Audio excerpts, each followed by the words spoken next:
안전한 동해바다 해양경찰 25시 시간입니다. 매주 목요일 이 시간에는 동해바다 지킴이가 직접 전하는 우리 동해바다에서 일어나는 다양한 이야기를 전하는 코너죠. 자, 이번 주에는 어떤 바다 소식이 있을지 동해지방해양경찰청 홍보계 한복은 경위 전화 연결됐습니다. 네, 안녕하세요. 네, 안녕하세요. 청취자 여러분. 동해해경청 홍보계에 근무하는 한복은 경위입니다. 오늘도 동해바다와 해양경찰 관련 소식을 준비했는데요. 유익한 시간이 되도록 최선을 다하겠습니다. 자, 지난 주말과 이번 주 동해바다에서 일어난 각종 사건, 사고부터 좀 짚어주시죠. 최근 새벽 시간대에 육지 대기 온도는 높은 반면 바다 수온이 상대적으로 낮게 형성되면서 바다와 해안가 주변으로 짙은 안개가 형성되는 날이 자주 발생하게 되고, 이로 인해 바다를 항해하는 선박은 시야가 확보되지 않아 위험한 상황이 발생하기도 하는데요. 지난주와 이번 주 동해바다에서는 간간히 안개가 발생하였지만 다행히도 안개로 인한 대형 사고나 인명피해는 없었습니다. 그러나 부주의에 의한 선박 사고는 꾸준히 발생하고 있어서 주의를 항기하는 차원에서 한 사례를 소개드리고자 합니다. 지난 16일이었는데요. 새벽 4시 22분경 속초 항내에서 어선과 어선이 충돌하는 사고가 있었습니다.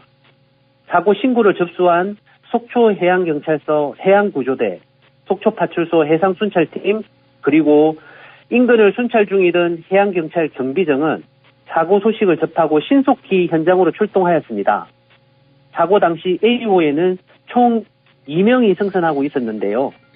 항해하던 선박 간의 충돌로 인해 선장님은 안면부 출혈이 발생하였고, 함께 동승하였던 선원은 갈비뼈가 골절되는 부상을 입게 되었습니다. 무엇보다도 선박이 항해를 하는 과정에서 발생한 사고였기 때문에 2차 사고 예방을 위해 최우선적으로 인명구조와 선박 안전 통제가 필요한 긴박한 상황이었습니다. 예. 속초해양경찰서 해양구조대는 사고 접수 7분 만에 현장에 도착하여 2명의 환자에게 응급조치를 실시한 후 인근 병원으로 안전하게 이송하였고, 또 사고 지점 주변 안전 통제와 함께 사고 선박을 신속하게 안전구역으로 이동시키는 등 2차 사고 예방을 위해 적극적인 조치를 취하였습니다. 이후 병원을 통해 환자 소식을 접하였는데요. 다행히도 환자분들은 모두 생명에는 이상이 없는 것으로 확인하였습니다. 예. 향후 속초해양경찰서에서는 조사를 통해 정확한 사고 경위와 원인을 확인할 예정이라고 합니다. 예. 자, 새벽 4시가 조금 넘은 시간은 해가 뜨기 전이라 어둠이 채 가시지 않은 상황에서 조업을 하러 나가는 어선이나 조업 후에 돌아오는 어선에서는 시야가 완전하게 확보되지 못해서 사고 위험성이 높았을 것으로 예상이 되는데요. 앞에서 경위님께서 언급하신 것처럼 최근 동해바다 새벽녘에 안개가 많이 발생하고 있다고 하니까 특별히 어업인들께서는 선박 안전 운항에 조금 더 관심을 가지고 유의해 주시기를 당부드리겠습니다. 자, 다음 소식 보죠. 최근 동해안의 오징어 어획량이 전년도 대비 2배가량 증가해서 도내 주요 어판장에는 오징어 특수로 어민과 상인 그리고 관광객들까지 한꺼번에 몰리면서 모처럼 활기가 넘친다고 하는데요. 오징어 어획량이 얼마나 늘어났는지요? 강원특별자치도 글로벌 본부에서 작성한 도내 주간 어획량 동향 자료에 따르면 지난 6월 13일 기준 도내 주간 오징어 어획량은 총 345톤으로 2주 전 대비 약 200톤가량 크게 증가하였는데요. 예. 지역 세부 어획량은 동해시 143톤, 강릉시 104톤, 삼척시 42톤, 속초시 38톤, 고성군 15톤, 양양군 3톤 순으로 각각 어획한 것으로 확인되었습니다. 이 같은 어획량은 전년도 같은 시기 대비 약 217%가 증가하였고, 또한 최근 3년 같은 시기 대비해서도 약 111%가 증가한 것으로 분석되었습니다. 이에 따라 지난해 오징어 도매 가격이 마리당 10,000원 안팎까지 치솟았었는데요. 최근 어획량이 늘어나면서 마리당 2,000원에서 3,000원까지 내려가는 등 오징어 도매 가격도 비교적 안정세를 보이고 있다고 합니다. 그렇군요. 자, 그런데 경위님, 이렇게 올 들어 오징어 어획량이 갑자기 늘어난 이유, 뭐 때문인가요?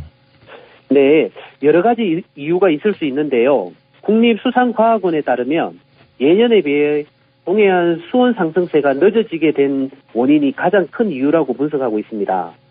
실제로 최근 동해안의 표충 수온이 15도에서 20도 내외로 오징어가 서식할 수 있는 가장 이상적인 수온대가 형성되면서 다수의 오징어가 분포된 것으로 분석하고 있습니다.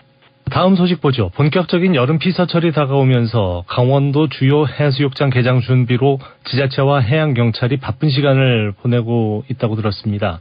올해 강원도 주요 해수욕장별 운영 시기와 참고할 정보사항을 좀 짚어주시겠습니까? 올해 강원도 동해안 6개 시군에서 개장하는 해수욕장은 총 88개수로 오는 28일 강릉시 경포해수욕장이 개장을 시작으로 화진포, 속초, 정동진, 망상, 삼척해수욕장 등 동해안 주요 해수욕장이 7월 초순부터 중순 사이 순차적으로 개장하여 8월 중순 또는 8월 말까지 각각 운영할 예정인데요. 해수욕장 세부 운영 시기와 해변 축제 등 다양한 정보사항은 6개 시군 홈페이지나 관광과에 전화를 하시면 상세히 안내받으실 수 있습니다. 예. 한편 속초 해수욕장과 강릉 경포 해수욕장의 경우 피서객이 몰리는 7월 중순부터 8월 초순까지 야간 해수욕장 개장도 준비하고 있는데요. 통상 오후 6시 이후에는 안전관계상 바다에 들어가는 행위를 금지하고 있으나 예. 야간 개장을 운영하는 시기에는 특별히 오후 6시부터 밤 9시까지 바다에 들어가는 것을 일시적으로 허용하고 있어서 밤바다를 좋아하시는 피서객들에게 큰 호응을 받고 있습니다.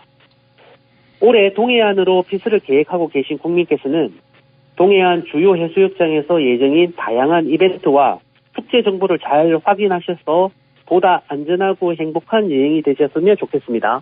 네, 감사합니다. 자, 끝으로 이번 주말 동해바다 날씨 궁금한데요. 좀 전해주시겠습니까? 초여름 무더위가 이어지고 있는 가운데 6월 셋째 주 주말 동해바다 날씨 소식입니다.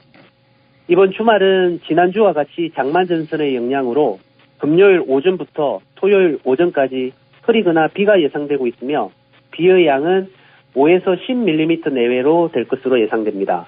한편 주말 동해 앞바다 파고는 1에서 1.5m로 비교적 잔잔하게 일 것으로 예상되고 먼바다는 금요일 밤부터 점점 나빠져서 토요일 밤까지 최고 2에서 3.5m까지 높아지다가 일요일 새벽부터 차차 좋아질 것으로 예상되며 바람은 남서풍 6에서 12m/s로 불겠고 평균 기온은 최저 21도, 최고 30도 내외로 전망이 됩니다. 특히 이번 주 토요일 강릉과 묵호항에서 울릉도로 이동하는 여객선 승선 계획이 있으신 분들께서는 먼바다의 기상이 좋지 않을 것으로 예상되오니 여객선 운항 여부를 사전에 꼭 확인하시고 여정을 준비하시면 좋겠습니다. 끝으로 바다 날씨 상황까지 짚어봤습니다.